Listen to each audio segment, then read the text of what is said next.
21 साल की नौजवान लड़की नाल रेप किया गया, समूहक बलात्कार किया गया।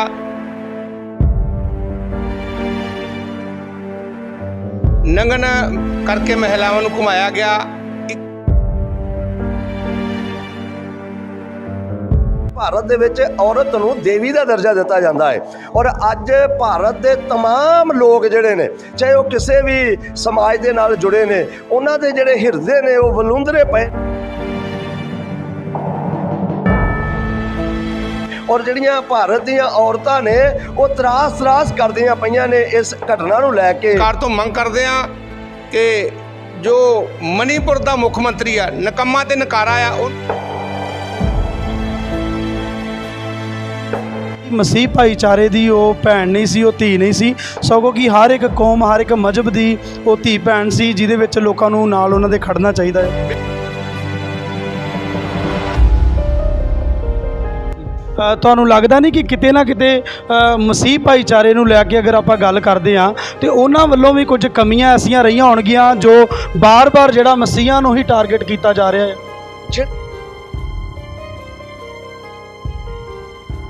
जी सरकार फ्रंट ते होएगी तो की साड़ियाँ बहु बेटियां साड़ियाँ भैणां साड़ियाँ धीआं जिहड़ियां ने वो सुरक्षित है। सीएम नूं पीएम नूं यही मंग करता है, प्रशासन के कोलों यही मंग करता है कि दोषियों नूं जल्द तो जल्द गिरफ्तार किया जाए। बीजेपी सरकार तो इस समाज का इस देश का जिहड़ा पूरी तरह विश्वास जिहड़ा वो उठ रहा है।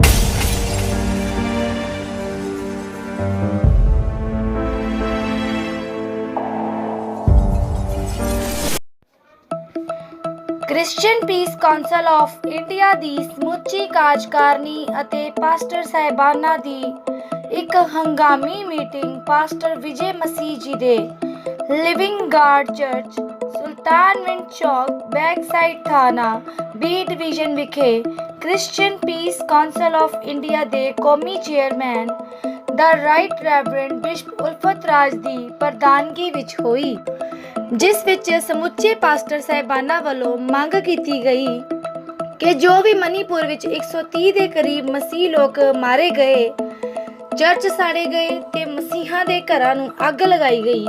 सब तो शर्मनाक घटना यह हुई कि पिछले दिनी 3 मसीही महिलावां दे कपड़े उतार के पूरी तरह ना वस्त्रहीन करके घुमाया गया।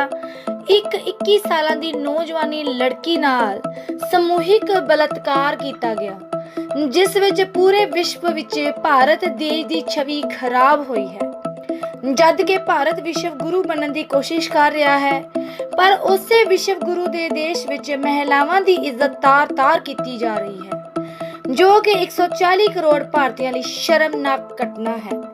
Christian Peace Council of India केंद्र सरकार तो मंग करती है कि मणिपुर के निकम्मे ਅਤੇ ਨਕਾਰਾ ਮੁੱਖ ਮੰਤਰੀ ਨੂੰ ਅਹੁਦੇ ਤੋਂ ਹਟਾ ਕੇ ਮਣੀਪੁਰ ਵਿੱਚ ਰਾਸ਼ਟਰਪਤੀ ਰਾਜ ਲਾਗੂ ਕੀਤਾ ਜਾਵੇ ਅਤੇ ਮਸੀਹ ਲੋਕਾਂ ਦੀ ਜਾਨ ਮਾਲ ਅਤੇ ਇੱਜ਼ਤ ਦੀ ਰਾਖੀ ਕੀਤੀ ਜਾਵੇ।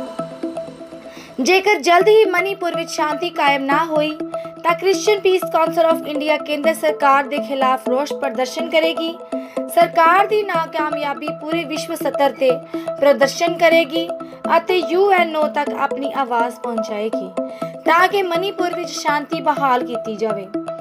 इस मौके ते reverend Hira Masih, reverend John William, reverend Mushtaq Bittu, pastor Bua Singh, pastor Jagir Masih, pastor Peter, pastor Garibdas, pastor Vijay Kumar, pastor Navjot Gill, pastor Rajesh Gill, pastor Peter Hans, pastor Mukhtiar, pastor Mushtaq Bittu, pastor Stephen Pradeep Nangli, pastor Rakesh Lati, pastor Rajesh Gill, pastor Jang Bahadur, pastor Rajpal Paul, pastor Pradeep, pastor उपदेशक हंस ਅਤੇ ਹੋਰ पास्टर साहिबान मौजूद सन। डायरेक्टर नवजोत गिल, सच दी आवाज़।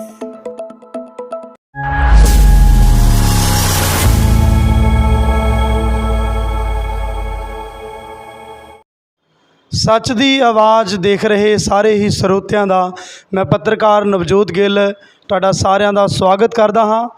और अज असी पहुँचे हाँ चर्च दे विच जिथे कि एक प्रैस कॉन्फ्रेंस बुलाई गई है और असी गलबात करांगे Christian Peace Council of India दे जो कौमी चेयरमैन ने और बिशप उल्फत राज जी दे नाल ਔਰ ਅਸੀਂ ਗੱਲਬਾਤ ਕਰਾਂਗੇ ਜੋ ਮਣੀਪੁਰ ਦੇ ਵਿੱਚ ਹਿੰਸਾ ਦੀ ਇੱਕ ਜੋ ਬੜੀ ਹੀ ਤਸ਼ੱਦਦ ਦੀ ਇੱਕ ਵੀਡੀਓ ਵਾਇਰਲ ਹੁੰਦੀ ਹੈ, ਜਿਸ ਦੇ ਵਿੱਚ ਨੰਗਨ ਵਿਵਸਥਾ ਦੇ ਵਿੱਚ ਔਰਤ ਨੂੰ ਜਿਹੜਾ ਗਲੀ ਬਾਜ਼ਾਰ ਦੇ ਵਿੱਚ ਘੁਮਾਇਆ ਜਾਂਦਾ, ਉਹਦੇ ਸਬੰਧ ਦੇ ਵਿੱਚ ਆਓ ਅਸੀਂ ਸਾਡੇ ਵਿੱਚ ਬਿਸ਼ਪ ਉਲਫਤ ਰਾਜ ਜੀ ਨੇ, ਅਸੀਂ ਉਹਨਾਂ ਦੇ ਨਾਲ ਗੱਲਬਾਤ ਕਰਦੇ ਹਾਂ। ਹਾਂਜੀ ਬਿਸ਼ਪ ਸਾਹਿਬ, ਸੱਚ ਦੀ ਆਵਾਜ਼ ਚੈਨਲ ਤੁਹਾਡਾ ਬਹੁਤ ਬਹੁਤ ਸਵਾਗਤ ਕਰਦੇ ਹਾਂ। ਧੰਨਵਾਦ ਜੀ, ਧੰਨਵਾਦ। ਬਿਸ਼ਪ ਸਾਹਿਬ, ਤੁਹਾਡੇ ਨਾਲ ਗੱਲਬਾਤ ਕਰਨੀ ਚਾਹਾਂਗੇ ਕਿ ਜੋ ਆਪਣਾ ਮਣੀਪੁਰ ਦੇ ਵਿੱਚ ਜੋ ਹਿੰਸਾ ਨੂੰ ਲੈ ਕੇ ਇਹ ਤਸ਼ੱਦਦ ਢਾਇਆ ਗਿਆ, ਉਹਦੇ ਬਾਰੇ ਵਿੱਚ ਕੀ ਕਹਿਣਾ ਹੈ ਤੁਹਾਡਾ? ਸਭ ਤੋਂ ਪਹਿਲਾਂ ਅਸੀਂ ਉਸ ਘਟਨਾ ਦੀ ਜੋ ਬਹੁਤ ਹੀ ਸ਼ਰਮਨਾਕ ਆ, ਨੰਗਨ ਕਰਕੇ ਮਹਿਲਾਵਾਂ ਨੂੰ ਘੁਮਾਇਆ ਗਿਆ, 21 ਸਾਲ ਦੀ ਨੌਜਵਾਨ ਲੜਕੀ ਨਾਲ ਰੇਪ ਕੀਤਾ ਗਿਆ, ਸਮੂਹਕ ਬਲਾਤਕਾਰ ਕੀਤਾ ਗਿਆ, ਅਸੀਂ ਕੜੇ ਸ਼ਬਦਾਂ ਦੀ ਨਿੰਦਾ ਕਰਦੇ ਹਾਂ। ਉਸ ਤੋਂ ਬਾਅਦ ਸੈਂਟਰ ਦੀ ਸਰਕਾਰ ਤੋਂ ਮੰਗ ਕਰਦੇ ਹਾਂ ਕਿ ਜੋ ਮਣੀਪੁਰ ਦਾ ਮੁੱਖ ਮੰਤਰੀ ਆ, ਨਿਕੰਮਾ ਤੇ ਨਕਾਰਾ ਆ, ਉਹਨੂੰ ਹਟਾ ਕੇ ਉੱਥੇ ਰਾਸ਼ਟਰਪਤੀ ਰਾਜ ਲਾਗੂ ਕੀਤਾ ਜਾਵੇ।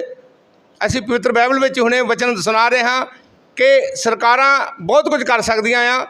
ਮੋਦੀ ਸਾਹਿਬ ਅੱਗੇ ਸਾਡੀ ਬੇਨਤੀ ਹੈ ਕਿ ਅਸੀਂ ਦਿਨ ਤੋਂ ਤੁਸੀਂ ਚੁੱਪ ਰਹੇ ਜੇ। 4 ਮਈ ਦੀ ਘਟਨਾ ਸੀ, ਜਦ ਕਿ ਹੋਰ ਵੀ ਉੱਥੋਂ ਦਾ ਮੁੱਖ ਮੰਤਰੀ ਕਹਿੰਦਾ ਇਹੋ ਜਿਹੀਆਂ ਘਟਨਾਵਾਂ ਬਹੁਤ ਜ਼ਿਆਦਾ ਹੋਈਆਂ ਆ। ਜਦ ਕਿ ਹਿੰਦੁਸਤਾਨ ਵਿਸ਼ਵ ਗੁਰੂ ਕਹਿੰਦਾ ਸੀ, ਵਿਸ਼ਵ ਗੁਰੂ ਬਣਨਾ ਹੈ, ਪਰ ਜਿਹੜਾ ਵਿਸ਼ਵ ਗੁਰੂ ਬਣਨਾ ਚਾਹੁੰਦਾ ਤੇ ਦੇਸ਼ ਵਿੱਚ ਮਹਿਲਾਵਾਂ ਨੂੰ ਨੰਗਨ ਕਰਕੇ ਘੁਮਾਇਆ ਜਾਂਦਾ ਆ, ਸਮੂਹਕ ਬਲਾਤਕਾਰ ਕੀਤਾ ਜਾਂਦਾ ਹੈ। ਬੜੇ ਦੁੱਖ ਦੀ ਗੱਲ ਹੈ, ਬਹੁਤ ਜ਼ਿਆਦਾ ਦੁੱਖ ਦੀ ਗੱਲ ਹੈ। Christian piece council of India centre ਤੋਂ ਮੰਗ ਕਰਦੀ, ਸੈਂਟਰ ਸਰਕਾਰ ਤੋਂ, ਕਿ ਮਣੀਪੁਰ ਵਿੱਚ ਰਾਸ਼ਟਰਪਤੀ ਰਾਜ ਲਾਗੂ ਕੀਤਾ ਜਾਵੇ। ਅਜਿਹਾ ਨਹੀਂ ਹੁੰਦਾ ਤਾਂ ਕ੍ਰਿਸਚਨ ਪੀਸ ਕਾਉਂਸਲ ਇੰਡੀਆ ਸਮੁੱਚੇ ਭਾਈਚਾਰੇ ਨੂੰ ਨਾਲ ਲੈ ਕੇ ਸੈਂਟਰ ਸਰਕਾਰ ਦੇ ਪੁਤਲੇ ਜਲਾਏਗੀ, ਉਹਦੇ ਵਿਰੁੱਧ ਪ੍ਰਦਰਸ਼ਨ ਕਰੇਗੀ, ਕਿਉਂਕਿ ਸਰਕਾਰਾਂ ਦਾ ਕੰਮ ਆ ਲੋਕਾਂ ਦੀ ਜਾਨ ਮਾਲ ਦੀ ਰਾਖੀ ਕਰਨਾ, ਉਹਨਾਂ ਦੀ ਇੱਜ਼ਤ ਦੀ ਰਾਖੀ ਕਰਨਾ। ਅੱਛਾ ਬਿਸ਼ਪ ਸਾਹਿਬ, ਪੁੱਛਣਾ ਚਾਹਾਂਗੇ ਕਿ ਜਿਵੇਂ ਕਿ ਸਰਕਾਰ ਦੇ ਵੱਲੋਂ ਅਕਸਰ ਹੀ ਇਹ ਗੱਲ ਕਹੀ ਜਾਂਦੀ, ਉਹਨਾਂ ਕੋਲੋਂ ਇੱਕ ਨਾਅਰਾ ਲਾਇਆ ਜਾਂਦਾ ਔਰਤ ਨੂੰ ਲੈ ਕੇ, ਬੇਟੀ ਬਚਾਓ ਬੇਟੀ ਬਚਾਓ, ਉਹਦੇ ਸੰਬੰਧ 'ਚ ਕੀ ਕਹਿਣਾ ਚਾਹੋਗੇ ਤੁਸੀਂ? ਹਾਂ, ਬੜਾ ਵੱਡਾ ਸਲੋਗਨ ਸੀ ਬੀਜੇਪੀ ਦਾ, ਬੇਟੀ ਬਚਾਓ ਬੇਟੀ ਪੜ੍ਹਾਓ, ਪਰ ਇਹ ਕਿੱਥੇ, ਉਹ ਸਲੋਗਨ ਕਿੱਥੇ ਗਿਆ ਬੀਜੇਪੀ ਦਾ ਜਾਂ ਪ੍ਰਧਾਨ ਮੰਤਰੀ ਜੀ ਦਾ, ਕਿ ਉਹ ਨੌਜਵਾਨ ਲੜਕੀ ਔਰ ਸਾਡੀਆਂ ਭੈਣਾਂ ਜਿਹਨੂੰ ਨੰਗਨ ਕਰਕੇ ਘੁਮਾਇਆ ਗਿਆ, ਇੱਕ ਭੈਣ ਜਿਹਨੂੰ ਨੰਗਨ ਕਰਕੇ ਘੁਮਾਇਆ ਗਿਆ, ਉਹਦਾ ਪਤੀ ਕਾਰਗਿਲ ਵਿੱਚ ਲੜਾਈ ਲੜ ਚੁੱਕਾ ਹੈ ਦੇਸ਼ ਵਾਸਤੇ। ਉਹਦੀ ਮੈਂ ਇੰਟਰਵਿਊ ਸੁਣੀ ਹੈ, ਉਹ ਰੋਂਦਾ ਸੀ ਕਿ ਮੈਂ ਬਾਹਰਲੇ ਦੇਸ਼ ਨਾਲ ਤਾਂ ਲੜਿਆ ਪਰ ਆਪਣੇ ਘਰ ਦੇ ਲੋਕਾਂ ਨਾਲ ਨਹੀਂ ਲੜ ਸਕਿਆ, ਮੇਰੀ ਬਹੁਤ ਬੇਇੱਜ਼ਤੀ ਹੋਈ ਹੈ। ਔਰ ਮੈਂ ਖਾਸ ਕਰਕੇ ਦੱਸਣਾ ਚਾਹਾਂਗਾ ਕਿ ਉਹ ਬੀਬੀਆਂ, ਉਹ ਭੈਣਾਂ, ਕੋਈ ਵੀ ਹੋਵੇ, ਕਿਸੇ ਵੀ ਸਾਡੇ ਦੇਸ਼ ਵਿੱਚ ਕੋਈ ਵੀ ਮਹਿਲਾ ਹੋਵੇ, ਉਹਨੂੰ ਜਦੋਂ ਇਹੋ ਜਿਹੀ ਉਹਦੇ ਨਾਲ ਵਾਰਦਾਤ ਹੁੰਦੀ, ਉਹਦੇ ਵਾਸਤੇ ਮਰਲੀ ਥਾਂ ਲੱਭਦੀ। ਅਤੇ ਮੈਂ ਇਹੀ ਕਹਾਂਗਾ, ਕਿਉਂਕਿ ਸਾਰਾ ਅਧਿਕਾਰ ਜਿਹੜਾ ਆ ਦੇਸ਼ ਦੇ ਪ੍ਰਧਾਨ ਮੰਤਰੀ ਕੋਲ ਆ, ਉੱਥੇ ਰਾਸ਼ਟਰਪਤੀ ਰਾਜ ਲਾਗੂ ਕਰੇ ਔਰ ਉਹਨਾਂ ਲੋਕਾਂ ਨੂੰ ਜਾ ਕੇ ਮਿਲਣ, ਉਹਦੇ ਮੰਤਰੀ ਜਾਣ ਮਿਲਣ ਔਰ ਉਹਨਾਂ ਦੀ ਜੋ ਭਰਪਾਈ ਕਰਨ, ਉਹਨਾਂ ਦਾ ਦੁੱਖ ਵਡਾਉਣ, ਕਿਉਂਕਿ ਪਵਿੱਤਰ ਬਾਈਬਲ ਵਿੱਚ ਲਿਖਿਆ ਆ ਵੀ ਦੁੱਖ ਦੇ ਵੇਲੇ ਸਾਨੂੰ ਇੱਕ ਦੂਜੇ ਦੀ ਮਦਦ ਕਰਨੀ ਚਾਹੀਦੀ ਆ। ਮੇਰੀ ਮੰਗ ਆ Christian piece council of India ਦੀ, ਸਾਡੇ ਸਮੁੱਚੇ ਪਾਸਟਰ ਸਾਹਿਬਾਨ ਮੇਰੇ ਨਾਲ ਖੜ੍ਹੇ ਆ, ਮੰਗ ਆ ਕਿ ਪ੍ਰਧਾਨ ਮੰਤਰੀ ਮਣੀਪੁਰ ਵਿੱਚ ਜਾਵੇ, ਉਹਦੇ ਗ੍ਰਹਿ ਮੰਤਰੀ ਜਾਵੇ ਅਤੇ ਲੋਕਾਂ ਦੇ ਦੁੱਖ ਮਿਟਾਵੇ ਅਤੇ ਉਹਨਾਂ ਦੀ ਮਦਦ ਕਰੇ। ਤੁਹਾਨੂੰ ਲੱਗਦਾ ਨਹੀਂ ਹੈ ਕਿ ਸਰ ਕਿ ਜਿਵੇਂ ਕਿ ਇਹ ਕਿਤੇ ਨਾ ਕਿਤੇ ਸਰਕਾਰ ਦੀ ਔਰ ਪ੍ਰਸ਼ਾਸਨ ਦੀ ਇਹ ਬਹੁਤ ਵੱਡੀ ਨਲਾਇਕੀ ਜੋ ਸਾਹਮਣੇ ਆ ਰਹੀ ਹੈ ਸਾਰਿਆਂ ਦੇ, ਕੀ ਕਹਿਣਾ ਚਾਹੋਗੇ ਤੁਸੀਂ? ਨਲਾਇਕੀ ਨਹੀਂ, ਬਲਕਿ ਸੋਚੀ ਸਮਝੀ ਸਾਜ਼ਿਸ਼ ਆ ਜੀ। ਇਹ ਸੋਚੀ ਸਮਝੀ ਸਾਜ਼ਿਸ਼ ਆ। ਮੈਂ ਦੱਸਣਾ ਤਾਂ ਕੁੱਕੀ ਸਮਾਜ ਜੋ ਕ੍ਰਿਸਚਨ ਲੋਕ ਆ, ਮਤਈ ਸਮਾਜ ਜੋ ਬਹੁਤਾਇਤ ਵਿੱਚ ਹਿੰਦੂ ਸਮਾਜ ਆ, ਅਰੇ 2 ਧਰਮਾਂ ਦੀ ਲੜਾਈ ਹੈ ਔਰ ਜ਼ਿਆਦਾਤਰ ਮਸੀਹ ਸਮਾਜ ਨੂੰ ਮਣੀਪੁਰ ਵਿੱਚ ਦਬਾਇਆ ਜਾ ਰਿਹਾ। ਚਰਚ ਸਾੜੇ ਗਏ ਆ, ਮੈਂ ਕਿਸੇ ਨੂੰ ਬਲੇਮ ਨਹੀਂ ਲਾਉਂਦਾ, ਕੋਈ ਮੰਦਰ ਨਹੀਂ ਸਾੜਿਆ ਗਿਆ, ਬਲਕਿ ਚਰਚ ਸਾੜੇ ਗਏ ਆ ਔਰ ਮਸੀਹ ਲੋਕਾਂ ਦੇ ਘਰ ਲੁੱਟੇ ਗਏ, ਸਾੜੇ ਗਏ ਆ। ਸੋ ਸਾਡੀ ਮੰਗ ਆ ਕਿ ਅਜਿਹਾ ਨਹੀਂ ਹੋਣਾ ਚਾਹੀਦਾ। ਪੂਰੇ ਵਿਸ਼ਵ ਵਿੱਚ ਹਿੰਦੁਸਤਾਨ ਦੀ ਕਿਰਕਰੀ ਹੋਈ ਹੈ, ਪੂਰੇ ਹਿੰਦੁਸਤਾਨ ਵਿੱਚ, ਪੂਰੀ ਦੁਨੀਆ 'ਤੇ ਹਿੰਦੁਸਤਾਨ ਦੀ ਛਵੀ ਖਰਾਬ ਹੋਈ ਹੈ। ਸਾਡੀ ਮੰਗ ਹੈ ਕਿ ਉੱਥੇ ਰਾਸ਼ਟਰਪਤੀ ਰਾਜ ਲਾਗੂ ਕੀਤਾ ਜਾਵੇ ਅਤੇ ਜਿਨ੍ਹਾਂ ਨਾਲ ਟ੍ਰੈਜਡੀ ਐਡੀ ਵੱਡੀ ਹੋਈ, ਉਹਨਾਂ ਨੂੰ ਜਾ ਕੇ ਪ੍ਰਧਾਨ ਮੰਤਰੀ ਜਾਂ ਤਾਂ ਮੰਤਰੀ ਜਾ ਕੇ ਮਿਲਣ, ਉਹਨਾਂ ਦਾ ਦੁੱਖ ਵੰਡਾਉਣ। ਨਹੀਂ, ਇਹ ਲੱਗਦਾ ਨਹੀਂ ਤੁਹਾਨੂੰ ਕਿ ਇਹ ਕਿਤੇ ਨਾ ਕਿਤੇ ਜੋ ਔਰਤ ਦੇ ਨਾਲ ਇਹਨਾਂ ਤਸ਼ੱਦਦ ਢਾਇਆ ਗਿਆ, ਉਹ ਇਕੱਲੀ ਮਸੀਹ ਭਾਈਚਾਰੇ ਦੀ ਉਹ ਭੈਣ ਨਹੀਂ ਸੀ, ਉਹ ਧੀ ਨਹੀਂ ਸੀ, ਸਗੋਂ ਕਿ ਹਰ ਇੱਕ ਕੌਮ, ਹਰ ਇੱਕ ਮਜ਼ਹਬ ਦੀ ਉਹ ਧੀ ਭੈਣ ਸੀ, ਜਿਹਦੇ ਵਿੱਚ ਲੋਕਾਂ ਨੂੰ ਨਾਲ ਉਹਨਾਂ ਦੇ ਖੜਨਾ ਚਾਹੀਦਾ ਹੈ? ਬਿਲਕੁਲ ਬਿਲਕੁਲ, ਹਿੰਦੁਸਤਾਨ ਦੀ ਹਰ ਜੋ ਮਹਿਲਾ ਆ, ਭੈਣ ਆ, ਧੀ ਆ, ਉਹ ਸਭ ਦੀ ਧੀ ਭੈਣ ਆ। ਅਸੀਂ ਇਹ ਨਹੀਂ ਕਹਿੰਦੇ ਵੀ ਦੂਜੇ ਨਾ ਹੋਵੇ ਅਤੇ ਕ੍ਰਿਸਚਨ ਨਾਲ ਭਾਵੇਂ ਨਾ ਹੋਵੇ, ਪਰ ਨਹੀਂ, ਅਸੀਂ ਚਾਹੁੰਦੇ ਹਾਂ ਵੀ ਹਰ ਇੱਕ ਕਿਸੇ ਵੀ ਧੀ ਭੈਣ ਨਾਲ ਇਹੋ ਜਿਹੀ ਘਟਨਾ ਨਹੀਂ ਹੋਣੀ ਚਾਹੀਦੀ। ਪਰ ਫਿਲਹਾਲ ਉੱਥੇ ਉਸ ਕ੍ਰਿਸਚਨ ਔਰਤ ਨਾਲ ਘਟਨਾ ਹੋਈ, ਇਸ ਕਰਕੇ ਅਸੀਂ ਉਹਨੂੰ ਮੈਨਸ਼ਨ ਕਰ ਰਹੇ ਹਾਂ। ਪਰ ਅਸੀਂ ਮੰਗ ਕਰਦੇ ਵੀ ਹਿੰਦੁਸਤਾਨ ਵਿੱਚ ਕਿਸੇ ਵੀ ਮਹਿਲਾ ਨਾਲ ਅਜਿਹੀ ਘਟਨਾ ਨਹੀਂ ਹੋਣੀ ਚਾਹੀਦੀ। ਸ਼ਰਮਸਾਰ ਆ, ਹਿੰਦੁਸਤਾਨ ਦੀਆਂ ਸਭ ਜੀ ਧੀਆਂ ਭੈਣਾਂ ਸਭ ਦੇ ਬਰਾਬਰ ਆ। ਜੇ ਸਰਕਾਰ ਜਾਂ ਪ੍ਰਸ਼ਾਸਨ ਤੁਹਾਡੀ ਨਹੀਂ ਸੁਣਦਾ ਤਾਂ ਅਗਲਾ ਸਟੈਪ ਤੁਹਾਡਾ ਕੀ ਹੋਵੇਗਾ? ਅਸੀਂ ਰੋਸ ਮੁਜ਼ਾਹਰੇ ਕਰਾਂਗੇ, ਸੜਕਾਂ 'ਤੇ ਆਵਾਂਗੇ, UN ਤੱਕ ਮੰਗ ਕਰਾਂਗੇ। ਹਾਲੀ ਕਿ ਇਸ ਘਟਨਾ ਦੀ ਨਿੰਦਾ ਪੂਰੀ ਦੁਨੀਆ 'ਚ ਹੋ ਰਹੀ ਹੈ, ਵਿਸ਼ਵ 'ਤੇ ਹੋ ਰਹੀ ਹੈ। ਪੂਰੇ ਵਿਸ਼ਵ ਦੇ ਕ੍ਰਿਸਚਨ ਕੰਟਰੀ 'ਚ ਵੀ ਮੋਦੀ ਨਾਲ ਗੱਲਬਾਤ ਕਰ ਰਿਹਾ ਕਿ ਬਹੁਤ ਮਾੜੀ ਗੱਲ ਆ, ਪਰ ਅਸੀਂ ਵੀ ਕ੍ਰਿਸਚਨ ਸਮਾਜ ਵੀ ਸੜਕਾਂ 'ਤੇ ਆਏਗਾ ਔਰ ਮੰਗ ਕਰੇਗਾ ਕਿ ਮਣੀਪੁਰ ਦੀਆਂ ਘਟਨਾਵਾਂ ਜਿਹੜੀਆਂ ਇਹੋ ਜਿਹੀਆਂ ਤਰਾਸਦੀ ਵਾਲੀਆਂ ਘਟਨਾਵਾਂ ਰੋਕੀਆਂ ਜਾਣ ਤੇ ਉਹਨਾਂ ਦੀ ਜਾਨ ਮਾਲ ਤੇ ਇੱਜ਼ਤ ਦੀ ਰਾਖੀ ਕੀਤੀ ਜਾਵੇ। ਸਾਡੇ ਵਿੱਚ ਪਾਸਟਰ ਯਾਦਵਿੰਦਰ ਜੀ ਵੀ ਸਾਡੇ ਨਾਲ ਜੁੜੇ ਆ, ਅਸੀਂ ਉਹਨਾਂ ਦੇ ਨਾਲ ਵੀ ਗੱਲਬਾਤ ਕਰਾਂਗੇ। ਮਣੀਪੁਰ ਦੀ ਜੋ ਹਿੰਸਾ ਦੀ ਘਟਨਾ ਜੋ ਵਾਪਰੀ ਹੈ ਉਹਦੇ ਸੰਬੰਧ ਦੇ ਵਿੱਚ ਆਓ ਗੱਲਬਾਤ ਕਰਦੇ ਹਾਂ। ਪਾਸਟਰ ਜੀ ਬਹੁਤ ਬਹੁਤ ਧੰਨਵਾਦ ਕਰਦੇ ਹਾਂ ਤੁਹਾਡਾ ਸੱਚ ਦੀ ਆਵਾਜ਼ ਚੈਨਲ ਦੇ ਵਿੱਚ। ਧੰਨਵਾਦ ਤੁਹਾਡਾ ਵੀ। ਔਰ ਗੱਲਬਾਤ ਕਰਨੀ ਚਾਹਾਂਗੇ ਕਿ ਜਿਹੜੀ ਮਣੀਪੁਰ ਦੇ ਵਿੱਚ ਇੱਕ ਬਹੁਤ ਹੀ ਨਿੰਦਣਯੋਗ ਜਿਹੜੀ ਘਟਨਾ ਵਾਪਰੀ ਆ ਕਿ ਔਰਤ ਨੂੰ ਨੰਗਨ ਅਵਸਥਾ ਦੇ ਵਿੱਚ ਸੜਕਾਂ ਦੇ ਉੱਤੇ ਉਹਨੂੰ ਲਿਜਾਇਆ ਗਿਆ, ਉਹਦੇ ਸੰਬੰਧ ਦੇ ਵਿੱਚ ਤੁਹਾਡੇ ਕੀ ਵਿਚਾਰ ਨੇ? ਸਭ ਤੋਂ ਪਹਿਲਾਂ ਜੋ ਵੀ ਮਣੀਪੁਰ ਦੇ ਵਿੱਚ ਦੁਖਦਾਇਕ ਘਟਨਾ ਹੋਈ ਹੈ ਤੇ ਜਿਹੜਾ ਉੱਥੋਂ ਦਾ CM ਹੈ ਉਹ ਇੱਥੋਂ ਲੱਗਦਾ ਹੈ ਕਿ ਉਹ ਬਿਲਕੁਲ ਉਹ ਨਿਰਲੱਜ ਆ। ਜਦੋਂ ਉਹਨੂੰ ਪੁੱਛਿਆ ਗਿਆ ਕਿ ਇਹ ਏਡੀ ਵੱਡੀ ਘਟਨਾ ਜਿਹੜੀ ਆ ਇਹ ਕਿਸ ਤਰ੍ਹਾਂ ਹੋ ਗਈ, ਤੇ ਉਹਨੇ ਅੱਗੋਂ ਜਵਾਬ ਦਿੱਤਾ ਹੈ ਕਿ ਇਹ ਇੱਕ ਨਹੀਂ ਆ, ਇਹੋ ਜਿਹੀਆਂ ਕਈ ਹੋਰ ਘਟਨਾਵਾਂ ਜਿਹੜੀਆਂ ਨੇ ਇੱਥੇ ਹੋਈਆਂ ਨੇ। ਤਾਂ ਇਹ ਬਹੁਤ ਹੀ ਜ਼ਿਆਦਾ ਨਿਰਲੱਜ ਆਦਮੀ ਹੈ ਜਿਹੜਾ ਕਿ ਬੇਸ਼ਰਮੀ ਦੇ ਨਾਲ ਇਹੋ ਜਿਹੇ ਬੇਤੁਕੇ ਜਿਹੜੇ ਆ ਉਹ ਬਿਆਨ ਦੇ ਰਿਹਾ ਵਾ। ਔਰ ਇਸ ਦੇ ਨਾਲ ਨਾਲ ਅਸੀਂ ਪੂਰੇ ਮਸੀਹ ਸਮਾਜ ਦੇ ਵੱਲੋਂ ਉਸ ਘਟਨਾ ਦੀ ਬਹੁਤ ਜ਼ਿਆਦਾ ਨਿਖੇਧੀ ਕਰਦੇ ਹਾਂ। ਔਰ ਨਾਲ ਮੈਂ ਇਹ ਵੀ ਦੱਸਣਾ ਚਾਹੁੰਦਾ ਹੈ ਕਿ ਜਿਹੜਾ ਦੇਸ਼ ਭਾਰਤ ਦੇਸ਼ ਆ, ਇੰਡੀਆ ਜਿਹੜਾ ਵਾ, ਇੱਥੇ ਜਿਸ ਤਰ੍ਹਾਂ ਤੁਸੀਂ ਵੇਖਣ ਦੇ ਵਿੱਚ ਆਉਂਦਾ ਹੈ ਕਿ ਇੱਕ ਮਿੱਟੀ ਦੀ ਔਰਤ ਬਣਾ ਕੇ ਉਸ ਨੂੰ ਵਸਤਰ ਪਹਿਨਾ ਕੇ ਉਹਨੂੰ ਦੇਵੀ ਮੰਨਿਆ ਜਾਂਦਾ ਹੈ। ਔਰ ਇਸ ਧਰਤੀ ਦੀ ਹਰ ਇੱਕ ਔਰਤ ਨੂੰ ਹਰ ਇਨਸਾਨ ਜਿਹੜਾ ਦੇਵੀ ਸਮਝ ਕੇ ਉਹਦੀ ਪੂਜਾ ਕਰਦਾ ਹੈ। ਔਰ ਇਹੋ ਜਿਹੇ ਦੇਸ਼ ਦੇ ਵਿੱਚ ਇਹੋ ਜਿਹੇ ਸੰਵਿਧਾਨ ਦੇ ਅੰਦਰ ਜੇ ਇਸ ਤਰ੍ਹਾਂ ਦੀਆਂ ਘਟਨਾਵਾਂ ਹੋ ਰਹੀਆਂ ਨੇ ਤਾਂ ਇੱਥੋਂ ਸਾਬਤ ਹੋ ਰਿਹਾ ਹੈ ਕਿ ਸਾਡੇ ਦੇਸ਼ ਦੀ ਸਰਕਾਰ ਜਿਹੜੀ ਹੈ ਜਾਂ ਮਣੀਪੁਰ ਦੀ ਸਰਕਾਰ ਜਿਹੜੀ ਹੈ ਉਹ ਬਿਲਕੁਲ ਉਹ ਨਿਕੰਮੀ ਸਰਕਾਰ ਹੈ। ਔਰ ਇਸ ਵੇਲੇ ਸਰਕਾਰਾਂ ਦਾ ਕੋਈ ਵੀ ਰੋਲ ਨਹੀਂ ਨਜ਼ਰ ਆ ਰਿਹਾ। ਇਉਂ ਲੱਗ ਰਿਹਾ ਹੈ ਕਿ ਜਿਵੇਂ ਜੰਗਲ ਰਾਜ ਜਿਹੜਾ ਵਾ ਉਹ ਚੱਲ ਰਿਹਾ ਵਾ। ਔਰ ਇਸ ਜੰਗਲ ਰਾਜ ਦੇ ਵਿੱਚ ਅਸੀਂ ਬੇਨਤੀ ਕਰਦੇ ਹਾਂ ਕਿ ਪ੍ਰਸ਼ਾਸਨ ਨੂੰ, ਸ਼ਾਸਨ ਨੂੰ, ਕਿ ਜੇ ਉਹਨਾਂ ਦੇ ਕੋਲੋਂ ਇਹ ਨਹੀਂ ਸੰਭਲਿਆ ਜਾ ਰਿਹਾ ਤਾਂ ਜ਼ਰੂਰੀ ਹੈ ਕਿ ਇੱਥੇ ਰਾਸ਼ਟਰਪਤੀ ਰਾਜ ਜਿਹੜਾ ਉਹ ਲਾਗੂ ਹੋ ਜਾਣਾ ਚਾਹੀਦਾ ਵਾ। ਇਹ ਬੇਨਤੀ ਕਰਦੇ ਹਾਂ। ਮਸੀਹ ਭਾਈਚਾਰੇ ਨੂੰ ਹੀ ਕਿਉਂ ਅਟੈਕ ਕੀਤੇ ਜਾਂਦੇ ਆ, ਉਹਨਾਂ ਨੂੰ ਕਿਉਂ ਟਾਰਗੇਟ ਬਣਾਇਆ ਜਾਂਦਾ? ਇਹ ਵੇਖਣ ਦੇ ਵਿੱਚ ਹਰ ਜਗ੍ਹਾ ਤੇ ਇਹੀ ਆ ਰਿਹਾ ਵਾ ਕਿ ਜਿੱਥੇ ਘੱਟ ਗਿਣਤੀ ਲੋਕ ਨੇ, ਇਕੱਲਾ ਮਸੀਹ ਭਾਈਚਾਰਾ ਤੇ ਹੈ ਹੀ ਹੈ ਵਾ, ਹੋਰ ਵੀ ਜਿਹੜੇ ਘੱਟ ਗਿਣਤੀ ਲੋਕ ਨੇ ਉਹਨਾਂ ਦੇ ਉੱਤੇ ਬੜਾ ਜ਼ੁਲਮ ਕੀਤਾ ਜਾਂਦਾ ਵਾ। ਔਰ ਇਹ ਘੱਟ ਗਿਣਤੀ ਲੋਕਾਂ ਦੀ ਜਿਹੜੀ ਸੁਰੱਖਿਆ ਵਾ ਉਹ ਸਰਕਾਰ ਨੂੰ ਯਕੀਨੀ ਬਣਾਉਣੀ ਚਾਹੀਦੀ ਹੈ। ਤੁਹਾਨੂੰ ਲੱਗਦਾ ਨਹੀਂ ਹੈ ਕਿ ਅੱਜ ਜਿਹੜੀ ਇਹ ਲੜਾਈ ਆ ਮਣੀਪੁਰ ਦੀ, ਜੋ ਇੱਕ ਔਰਤ ਨੂੰ ਲੈ ਕੇ ਜੋ ਸੜਕ ਦੇ ਉੱਤੇ ਇਹ ਬਹੁਤ ਹੀ ਜੋ ਘਟਨਾ ਮਾੜੀ ਉਹਨਾਂ ਨੂੰ ਵੱਲੋਂ ਕੀਤੀ ਗਈ ਹੈ, ਔਰ ਤੁਹਾਨੂੰ ਲੱਗਦਾ ਨਹੀਂ ਇਹ ਇਕੱਲੀ ਮਸੀਹ ਭਾਈਚਾਰੇ ਦੀ ਲੜਾਈ ਨਹੀਂ ਬਣ ਚੁੱਕੀ, ਇਹ ਸਗੋਂ ਹਰ ਇੱਕ ਕੌਮ ਦੀ ਲੜਾਈ ਬਣ ਚੁੱਕੀ ਆ? ਕਿਵੇਂ, ਕੀ ਸੋਚਣਾ ਤੁਹਾਡਾ? ਇਹ ਸਾਰੀਆਂ ਕੌਮਾਂ ਦੇ ਲੋਕ ਤੁਸੀਂ ਵੇਖਿਆ ਬਹੁਤ ਜ਼ਿਆਦਾ ਸਮਾਜ ਸੇਵੀ ਵੀਰ ਜਿਹੜੇ ਨੇ ਉਹਨਾਂ ਨੇ ਵੀ YouTube ਦੇ ਉੱਤੇ ਮੀਡੀਆ ਦੇ ਵਿੱਚ ਬੜੀ ਨਿਖੇਧੀ ਕੀਤੀ ਹੈ। ਔਰ ਦੀ ਲੜਾਈ ਨਹੀਂ ਆ ਜਾਂ ਕੱਲੀ ਈਸਾਈਆਂ ਦੀਆਂ ਬੇਟੀਆਂ ਨਹੀਂ ਆ। ਜੇ ਭਾਰਤ ਦੀ ਗੱਲ ਕਰਦੇ ਹਾਂ, ਮੈਂ ਪਹਿਲਾਂ ਵੀ ਇਹ ਸ਼ਬਦ ਬੋਲਿਆ ਹੈ ਕਿ ਭਾਰਤ ਦੇ ਵਿੱਚ ਔਰਤ ਨੂੰ ਦੇਵੀ ਦਾ ਦਰਜਾ ਦਿੱਤਾ ਜਾਂਦਾ ਹੈ। ਔਰ ਅੱਜ ਭਾਰਤ ਦੇ ਤਮਾਮ ਲੋਕ ਜਿਹੜੇ ਨੇ, ਚਾਹੇ ਉਹ ਕਿਸੇ ਵੀ ਸਮਾਜ ਦੇ ਨਾਲ ਜੁੜੇ ਨੇ, ਉਹਨਾਂ ਦੇ ਜਿਹੜੇ ਹਿਰਦੇ ਨੇ ਉਹ ਵਲੂੰਦਰੇ ਪਏ ਨੇ ਔਰ ਉਹ ਛਲਣੀ ਹੋਏ ਪਏ ਨੇ। ਔਰ ਜਿਹੜੀਆਂ ਭਾਰਤ ਦੀਆਂ ਔਰਤਾਂ ਨੇ ਉਹ ਤਰਾਸ ਕਰਦੀਆਂ ਪਈਆਂ ਨੇ ਇਸ ਘਟਨਾ ਨੂੰ ਲੈ ਕੇ। ਔਰ ਬੇਨਤੀ ਹੈ ਕਿ ਇਸ ਘਟਨਾ ਦੇ ਉੱਤੇ ਗੌਰ ਕੀਤਾ ਜਾਵੇ ਔਰ ਦੋਸ਼ੀਆਂ ਨੂੰ ਬਣਦੀ ਕਰੜੀ ਤੋਂ ਕਰੜੀ ਸਜ਼ਾ ਦਿੱਤੀ ਜਾਣੀ ਚਾਹੀਦੀ ਹੈ। ਤੁਹਾਨੂੰ ਲੱਗਦਾ ਨਹੀਂ ਕਿ ਕਿਤੇ ਨਾ ਕਿਤੇ ਮਸੀਹ ਭਾਈਚਾਰੇ ਨੂੰ ਲੈ ਕੇ ਅਗਰ ਆਪਾਂ ਗੱਲ ਕਰਦੇ ਹਾਂ ਤੇ ਉਹਨਾਂ ਵੱਲੋਂ ਵੀ ਕੁਝ ਕਮੀਆਂ ਐਸੀਆਂ ਰਹੀਆਂ ਹੋਣਗੀਆਂ ਜੋ ਬਾਰ-ਬਾਰ ਜਿਹੜਾ ਮਸੀਹਾਂ ਨੂੰ ਹੀ ਟਾਰਗੇਟ ਕੀਤਾ ਜਾ ਰਿਹਾ ਹੈ? ਜਿਹੜੀਆਂ ਕਮੀਆਂ ਦੀ ਗੱਲ ਆ, ਵੇਖੋ ਸਮਾਜ ਦੇ ਅੰਦਰ ਹਰ ਮਨੁੱਖ ਜਿਹੜਾ ਹੈ ਉਹਦੇ ਵਿੱਚ ਕਿਤੇ ਨਾ ਕਿਤੇ ਕੁਛ ਨਾ ਕੁਛ ਕਰੀਤੀ ਜ਼ਰੂਰ ਪਾਈ ਜਾਂਦੀ ਹੈ।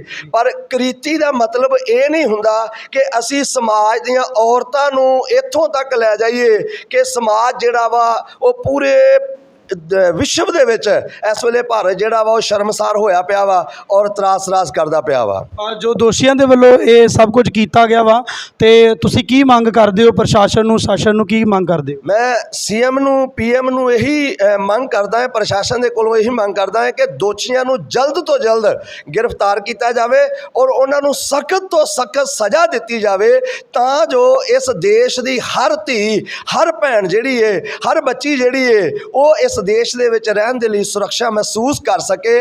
ਅਗਰ ਪ੍ਰਸ਼ਾਸਨ ਉਹਨਾਂ ਨੂੰ ਸਖਤ ਤੋਂ ਸਖਤ ਸਜ਼ਾ ਨਹੀਂ ਦਿੰਦਾ ਤਾਂ ਦੇਸ਼ ਦੀ ਹਰ ਬੇਟੀ ਜਿਹੜੀ ਆ ਉਹ ਅਨਸੁਰੱਖਿਅਤ ਇੱਥੇ ਮਹਿਸੂਸ ਕਰ ਰਹੀ ਆ ਔਰ ਰਾਤ ਦਿਨ ਪੀੜਾ ਦਾ ਜੀਵਨ ਜਿਹੜਾ ਉਹ ਬਤੀਤ ਕਰ ਰਹੀ ਹੈ। ਸੋ ਬਹੁਤ ਬਹੁਤ ਧੰਨਵਾਦ। ਸਾਡੇ ਵਿੱਚ ਹੋਰ ਵੀ ਪਾਸਟਰ ਸਾਹਿਬ ਇਸ ਜਗ੍ਹਾ ਦੇ ਉੱਤੇ ਜੁੜੇ ਨੇ, ਸੋ ਗੱਲਬਾਤ ਕਰਾਂਗੇ ਉਹਨਾਂ ਦੇ ਨਾਲ ਵੀ ਕਿ ਇਸ ਸੰਬੰਧ ਦੇ ਵਿੱਚ ਉਹਨਾਂ ਦਾ ਕੀ ਵਿਚਾਰ ਆ ਔਰ ਉਹ ਕੀ ਕਹਿਣਾ ਚਾਹੁੰਦੇ ਆ ਇਸ ਮਾਮਲੇ ਨੂੰ ਲੈ ਕੇ, ਜੋ ਮਣੀਪੁਰ ਦੇ ਵਿੱਚ ਹਿੰਸਾ ਦੀ ਇੱਕ ਬਹੁਤ ਹੀ ਘਟਨਾ ਜੋ ਮਾੜੀ ਵਾਪਰੀ ਆ ਉਹਦੇ ਸੰਬੰਧ 'ਚ ਆਓ ਗੱਲਬਾਤ ਕਰ ਦੇਗਾ। ਹਾਂਜੀ ਪਾਸਟਰ ਜੀ, ਬਹੁਤ ਬਹੁਤ ਸੱਚ ਦੀ ਆਵਾਜ਼ ਚੈਨਲ ਤੁਹਾਡਾ ਸਵਾਗਤ ਕਰਦੇ ਹਾਂ। ਤੁਹਾਡਾ ਸਾਰਿਆਂ ਦਾ ਸਵਾਗਤ ਜੀ, ਚੈਨਲ ਦਾ ਵੀ ਸਵਾਗਤ ਕਰਦੇ ਹਾਂ। ਜੀ ਜੀ।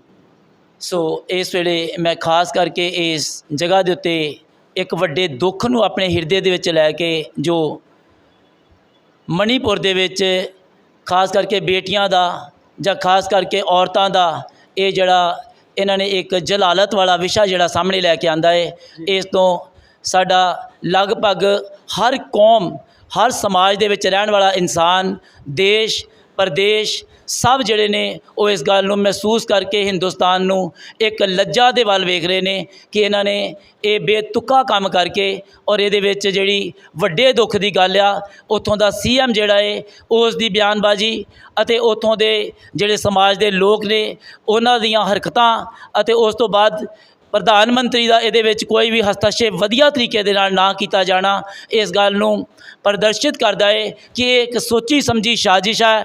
ਅਤੇ ਇਹ ਸੋਚੀ ਸਮਝੀ ਸਾਜ਼ਿਸ਼ ਦੇ ਵਿੱਚ ਇਹਨਾਂ ਨੇ ਸਭ ਤੋਂ ਵੱਡੀ ਗੱਲ ਜਿਹੜੀ ਆ ਇਸ ਚੀਜ਼ ਨੂੰ ਪੇਸ਼ ਕੀਤਾ ਹੈ ਕਿ ਆਉਣ ਵਾਲੇ ਸਮੇਂ ਦੇ ਵਿੱਚ ਇਹਨਾਂ ਨੇ ਆਪਣੀ ਰੈਪੂਟੇਸ਼ਨ ਨੂੰ ਡਾਊਨ ਕਰਕੇ, ਇਹਨਾਂ ਨੇ ਆਉਣ ਵਾਲੇ ਸਮੇਂ ਦੇ ਵਿੱਚ ਆਪਣੀ ਵਜ਼ਾਰਤ ਨੂੰ ਡਾਊਨ ਕਰਕੇ, ਬਲਕਿ ਇੱਥੋਂ ਤੱਕ ਕਿ ਇਸ ਦੇਸ਼ ਦਾ ਹਰ ਇੱਕ ਨਾਗਰਿਕ ਜਿਹੜਾ ਹੈ ਇਸ ਗੱਲ ਦੇ ਪ੍ਰਤੀ ਚਿੰਤਾ ਦੇ ਵਿੱਚ ਹੈ ਕਿ ਜੇ ਇਹੋ ਜਿਹੀ ਸਰਕਾਰ ਫਰੰਟ 'ਤੇ ਹੋਏਗੀ ਤੇ ਕੀ ਸਾਡੀਆਂ ਬਹੁ ਬੇਟੀਆਂ, ਸਾਡੀਆਂ ਭੈਣਾਂ, ਸਾਡੀਆਂ ਧੀਆਂ ਜਿਹੜੀਆਂ ਨੇ ਉਹ ਸੁਰੱਖਿਅਤ ਆ। ਸੋ ਵੱਡੇ ਪੱਧਰ ਦੇ ਉੱਤੇ ਇਸ ਦੇ ਵਿੱਚ ਜਿਹੜੀਆਂ ਕਮੀਆਂ ਨੇ ਦਿਖਾਇਆ ਗਿਆ, ਉਸ ਜਗ੍ਹਾ 'ਤੇ ਪੁਲਿਸ ਕਰਮਚਾਰੀਆਂ ਨੇ ਖੁਦ ਇਹਨਾਂ ਧੀਆਂ ਨੂੰ, ਇਹਨਾਂ ਭੈਣਾਂ ਨੂੰ, ਇਹਨਾਂ ਔਰਤਾਂ ਨੂੰ ਉਹਨਾਂ ਤਰਸ਼ਦ ਕਰਨ ਵਾਲੇ ਲੋਕਾਂ ਦੇ ਹੱਥਾਂ ਦੇ ਵਿੱਚ ਸੌਂਪਿਆ ਹੈ। ਔਰ ਮੈਂ ਸਮਝਦਾ ਵਾਂ ਕਿ ਜਦੋਂ ਇੰਨੀ ਵੱਡੀ ਟ੍ਰੈਜਡੀ ਜਿਹੜੀ ਆ ਉਹ ਇੱਕ ਸੋਚੀ ਸਮਝੀ ਸਾਜ਼ਿਸ਼ ਦੇ ਤਹਿਤ ਹੋ ਰਹੀ ਆ ਤੇ ਇਸ BJP ਸਰਕਾਰ ਤੋਂ ਇਸ ਸਮਾਜ ਦਾ, ਇਸ ਦੇਸ਼ ਦਾ ਜਿਹੜਾ ਪੂਰੀ ਤਰ੍ਹਾਂ ਵਿਸ਼ਵਾਸ ਜਿਹੜਾ ਉਹ ਉੱਠ ਰਿਹਾ ਹੈ। ਕੀ ਮੰਗ ਕਰਨਾ ਚਾਹੁੰਦੇ ਹੋ ਸ਼ਾਸਨ ਤੋਂ, ਪ੍ਰਸ਼ਾਸਨ ਤੋਂ? ਤੁਹਾਨੂੰ ਲੱਗਦਾ ਹੈ ਕਿ ਉਹ ਤੁਹਾਡੀ ਆਵਾਜ਼ ਨੂੰ ਸੁਣਨਗੇ? ਸੋ ਇਹਨਾਂ ਹਾਲਾਤਾਂ ਨੂੰ ਵੇਖਦੇ ਹੋਏ ਅਸੀਂ ਸਭ ਤੋਂ ਪਹਿਲੇ ਅਸੀਂ ਪਰਮਾਤਮਾ ਦੇ ਅੱਗੇ ਅਰਦਾਸ ਕੀਤੀ ਆ ਕਿ ਪਰਮਾਤਮਾ ਖੁਦ ਇਸ ਕੰਮ ਦੇ ਵਿੱਚ ਆਪਣਾ ਹਸਤਕਸ਼ੇਪ ਕਰੇ ਅਤੇ ਆਉਣ ਵਾਲੇ ਸਮੇਂ ਦੇ ਵਿੱਚ ਹਰ ਇੱਕ ਧੀ ਭੈਣ ਦੀ ਇੱਜ਼ਤ ਦਾ ਮਾਣ ਸਨਮਾਨ ਜਿਹੜਾ ਉਹਨੂੰ ਜ਼ਰੂਰੀ ਚਾਹੀਦਾ ਹੈ, ਉਹ ਪਰਮਾਤਮਾ ਦੇ ਵੱਲੋਂ ਅਤੇ ਉਸ ਤੋਂ ਬਾਅਦ ਇਸ ਸਮਾਜ ਦੇ ਵਿੱਚ ਆਉਣ ਵਾਲੇ ਇੱਕ ਚੰਗੇ ਨੇਤਾ ਦੀ ਉਮੰਗ ਕਰਦੇ ਆ। ਅਤੇ ਉਸ ਜਗ੍ਹਾ 'ਤੇ ਮਣੀਪੁਰ ਦੇ ਵਿੱਚ ਖਾਸ ਕਰਕੇ ਰਾਸ਼ਟਰਪਤੀ ਸ਼ਾਸਨ ਦੀ ਮੰਗ ਕਰਦੇ ਆ ਤਾਂ ਜੋ ਅਸੀਂ ਇਸ ਜਗ੍ਹਾ 'ਤੇ ਮਹਿਸੂਸ ਕਰ ਸਕੀਏ ਜਿਹੜਾ ਵਲੂੰਦਰੇ ਜਾਣ ਵਾਲੇ ਦੁੱਖ ਜਿਹੜੇ ਨੇ ਉਹ ਆਉਣ ਵਾਲੇ ਸਮਾਜ 'ਚ ਨਜ਼ਰ ਨਾ ਦੁਬਾਰਾ ਆਉਣਾ। ਬਹੁਤ ਬਹੁਤ ਧੰਨਵਾਦ ਜੀ। ਤੁਸੀਂ ਜੁੜੇ ਸੀ ਸੱਚ ਦੀ ਆਵਾਜ਼ ਚੈਨਲ ਦੇ ਨਾਲ, ਜਿੱਥੇ ਕਿ ਅੱਜ ਅਸੀਂ ਗੱਲਬਾਤ ਕੀਤੀ ਹੈ Christian piece council of India ਦੇ ਜੋ ਕੌਮੀ ਚੇਅਰਮੈਨ ਬਿਸ਼ਪ ਉਲਫਤ ਰਾਜ ਜੀ ਨਾਲ, ਜਿਨ੍ਹਾਂ ਨੇ ਮਣੀਪੁਰ ਦੀ ਘਟਨਾ ਦੇ ਬਾਰੇ ਵਿੱਚ ਬਹੁਤ ਹੀ ਜ਼ਿਆਦਾ ਨਿਖੇਧੀ ਕੀਤੀ ਔਰ ਉਹਨਾਂ ਨੇ ਦੱਸਿਆ ਕਿ ਉਹ ਜਿਹੜੀ ਘਟਨਾ ਬਹੁਤ ਹੀ ਨਿੰਦਣਯੋਗ ਘਟਨਾ ਹੈ। ਔਰ ਉਹਨਾਂ ਦੇ ਵੱਲੋਂ ਇਹ ਵੀ ਦੱਸਿਆ ਗਿਆ ਕਿ ਉਹ ਪ੍ਰਸ਼ਾਸਨ ਨੂੰ ਮੰਗ ਕਰਦੇ ਨੇ ਕਿ ਜਲਦੀ ਹੀ ਇਸ ਦੋਸ਼ੀਆਂ ਦੇ ਉੱਤੇ ਕਾਰਵਾਈ ਕੀਤੀ ਜਾਵੇ ਔਰ ਉਹਨਾਂ ਦੇ ਉੱਤੇ ਨਕੇਲ ਕੱਸੀ ਜਾਵੇ ਤਾਂ ਕਿ ਅੱਗੇ ਤੋਂ ਜਿਹੜੀਆਂ ਇਹ ਘਟਨਾ ਵਾਪਰ ਨਾ ਸਕਣ। ਸੋ ਤੁਸੀਂ ਜੁੜੇ ਹੋ ਸੱਚ ਦੀ ਆਵਾਜ਼ ਚੈਨਲ ਦੇ ਨਾਲ। ਮੈਂ ਪੱਤਰਕਾਰ ਨਵਜੋਤ ਗਿੱਲ, ਧੰਨਵਾਦ ਜੀ।